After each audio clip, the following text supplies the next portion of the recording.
An Egyptian doctor named Mahmoud Fatala said, "Women are not dying because of illnesses we cannot treat. Women are dying because society has yet to decide that their lives are worth saving." I want to talk to you about a subject that many of you may find uncomfortable, but a subject that certainly has affected someone that you love, whether you know it or not. Approximately half of the 42 million abortions that happen every year happen in illegal settings. These laws have absolutely no control over whether or not abortions happen. The only thing these laws can control is whether or not they happen safely, and they don't happen safely, especially in the countries where they're illegal, which is, as you can see, most of the global south.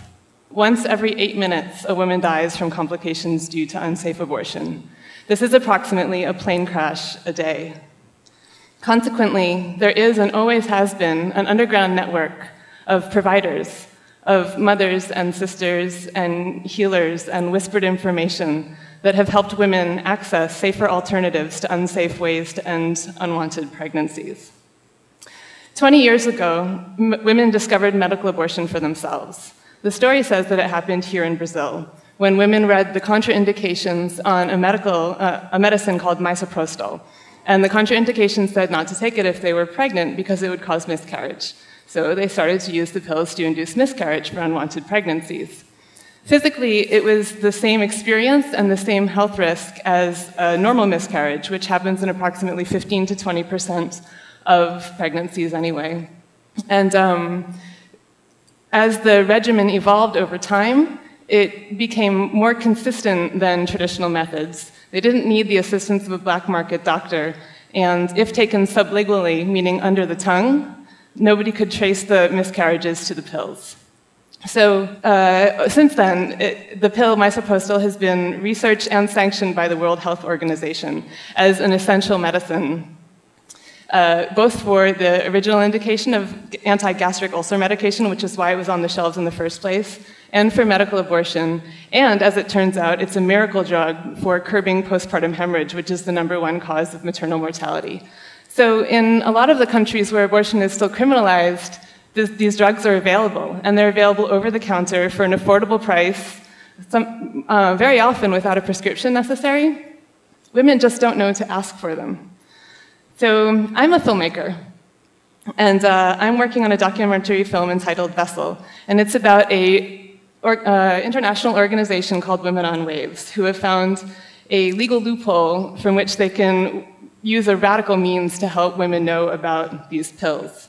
Women on Waves sails a ship around the world to countries where abortion is illegal, and they work with local organizations to transport women 12 miles offshore into international waters, where they can give abortions at sea. This works because in offshore waters, jurisdiction over a ship lies with the country, the flagship country of the ship.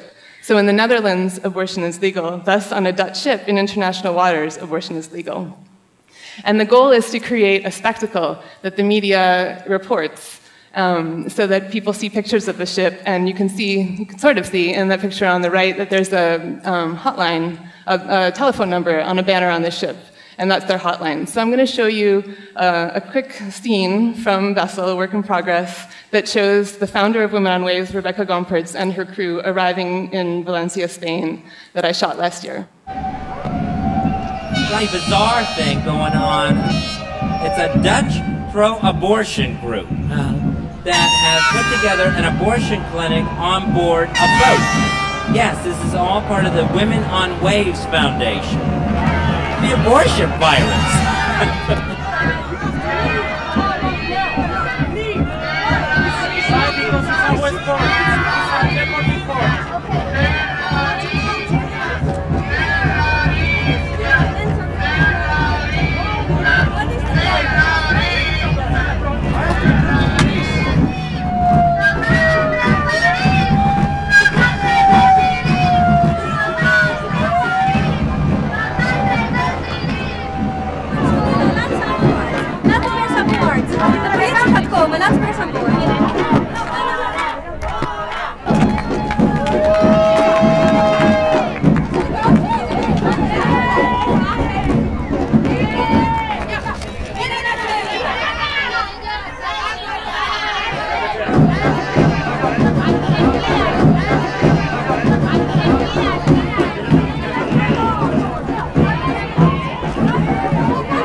The ship is unsustainable. It can only help a few women at a time, but the media covers it, and hundreds of women see the hotline in the newspapers and call it, where they reach trained volunteers who teach them how to find these pills and how to safely take them in the privacy of their own home, without the need of a doctor, without persecution, and what to do in the rare cases of complications.